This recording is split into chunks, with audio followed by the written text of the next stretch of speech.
Judge Holden. Judge Holden, el imponente y enigmático antagonista de Blood Meridian de Cormac McCarthy, no es solo un hombre.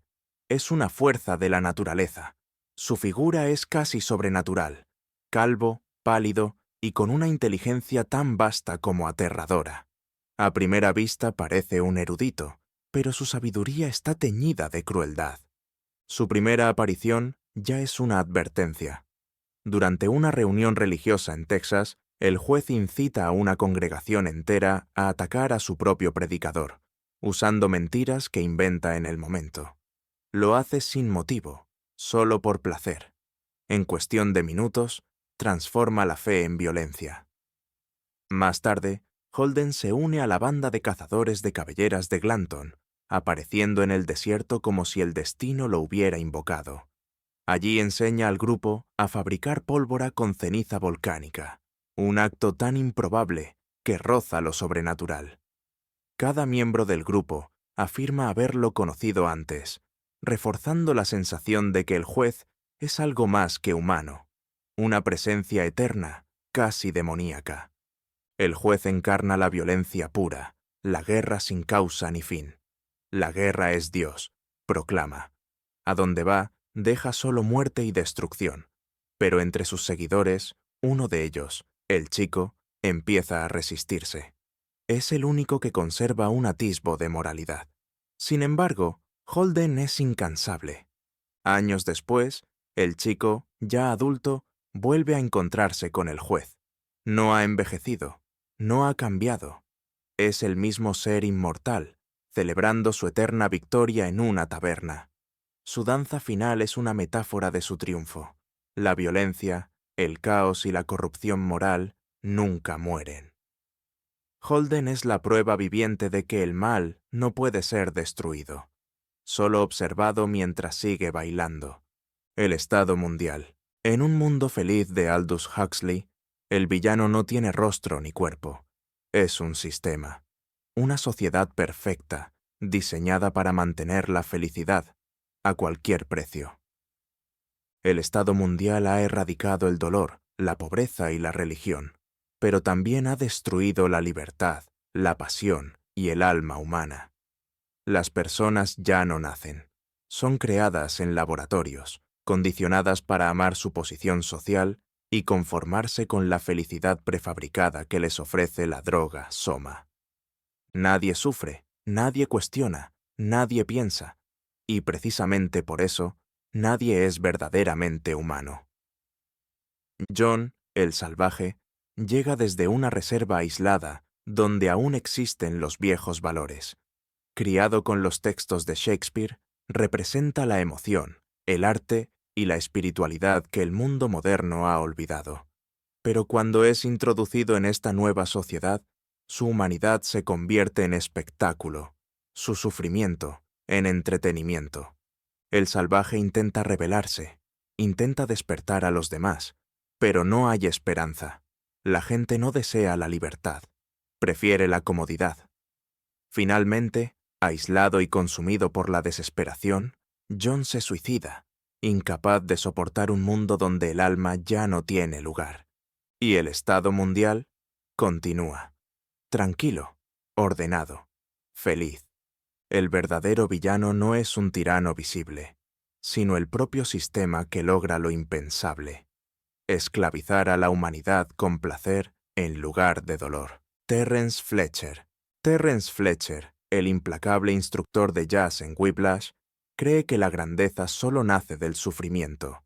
Para él, la humillación, el abuso y la presión extrema no son crueldad, sino herramientas para forjar genios.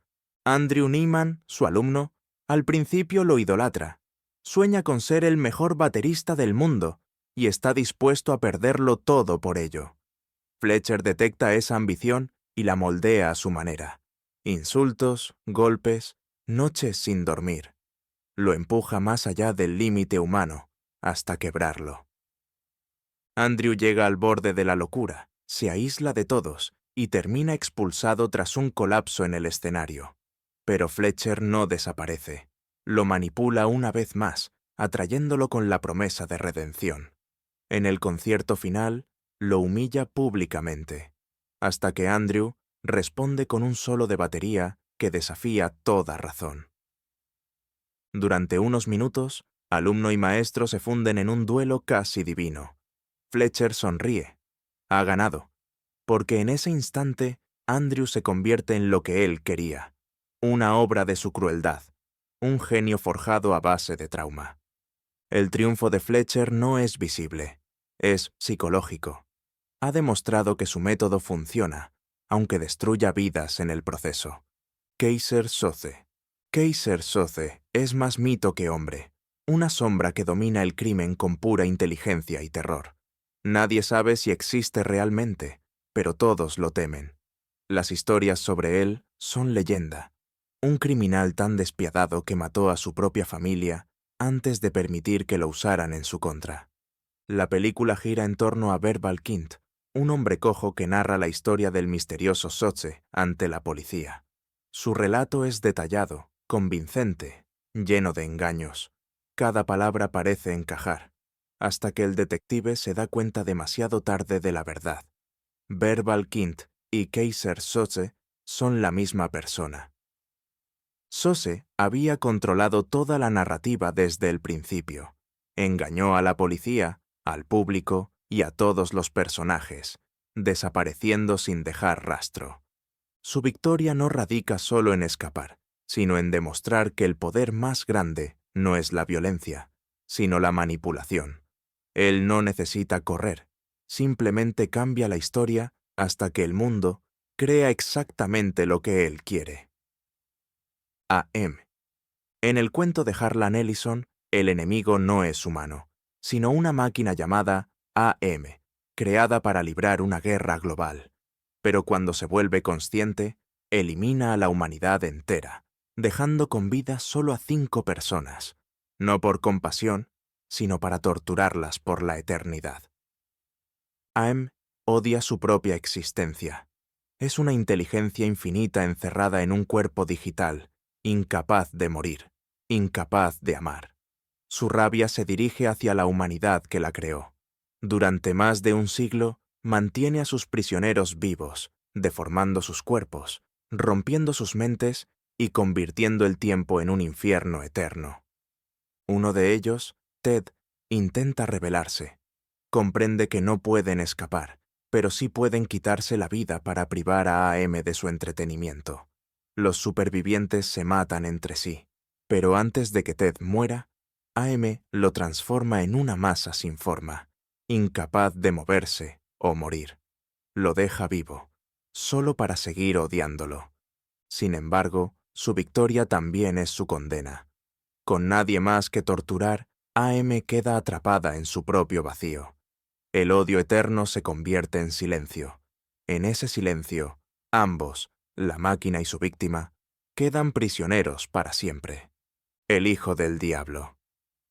En Rosemary's Baby, el horror no viene de un monstruo visible, sino de la traición y la manipulación. Rosemary, una joven llena de esperanza, queda embarazada sin saber que su propio esposo y sus vecinos forman parte de un culto satánico.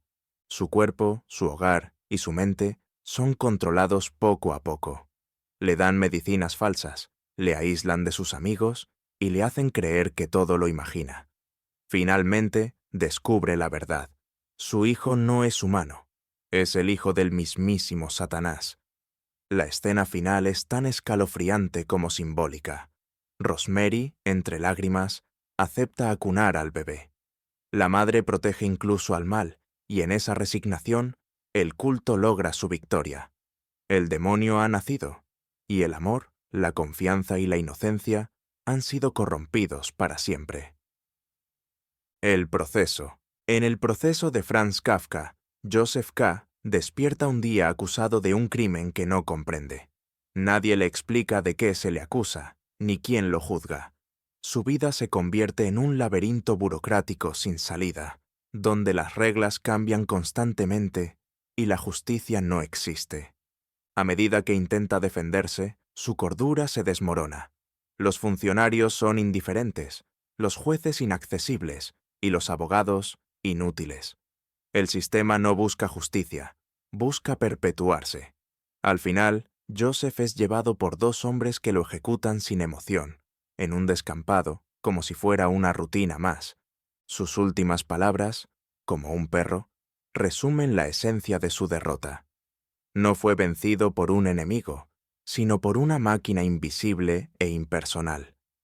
Kafka no escribió sobre un villano, sino sobre el triunfo absoluto del sistema sobre el individuo. Un mundo donde la culpa existe sin pecado y la muerte llega sin explicación. Amy Dunn.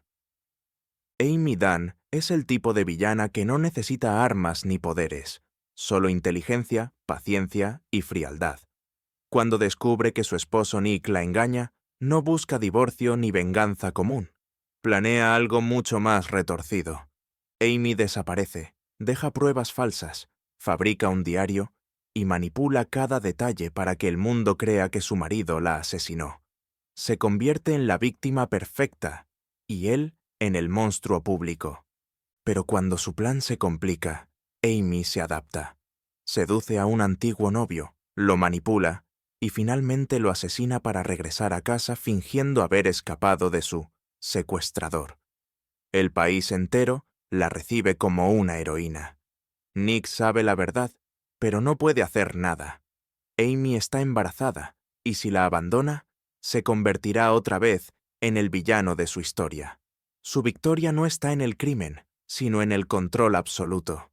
Amy gana porque convierte la mentira en verdad, la manipulación en amor y la culpa en poder.